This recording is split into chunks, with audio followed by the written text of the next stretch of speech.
I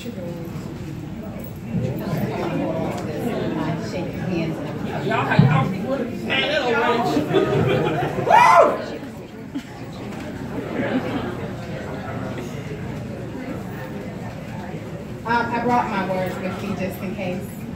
My nerves take the best of me and I need them, so bear with me, okay?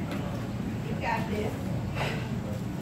I was defenseless, yet you were relentless in your pursuit to leave me virtueless and worthless. And there I stood, 8 years old, flowerless and powerless. For the rest of my life, I will be worth less than the next queen that wasn't rendered defenseless by the countless intrusion of grown-up substanceless touches before my body could desire or appreciate the touch of a man. I hated the touch of a man. I loathed the touch of a man. I cringed from the thought of the touch of a man, but nevertheless, I moved on with my life and resolved that love was just emotionless. In the desperate attempt to restore my perception of self, I sought man after man to make me feel as if I was no longer hopeless, but each one just reaffirmed that Leah is still worthless. Every relationship was a loveless, affectionless, directionless, foundationless heap of bullish.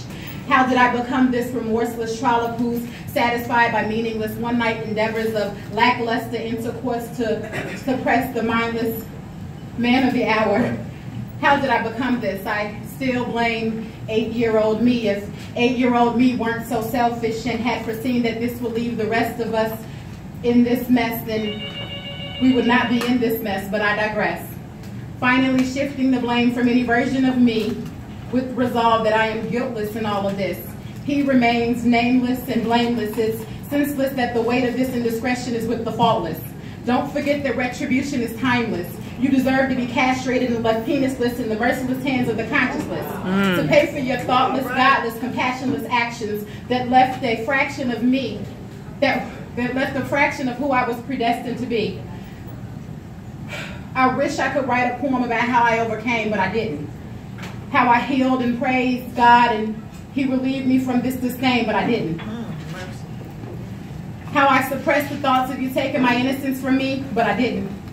How I learned to love again, but I didn't. Regardless of what society deems to be mentally healthy, I choose to remain comfortless. I don't want to be helped, I want to be structureless.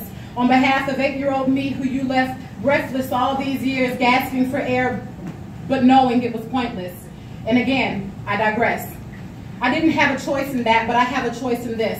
I'll allow you to remain nameless in your grave, but even in death, you do not have my forgiveness.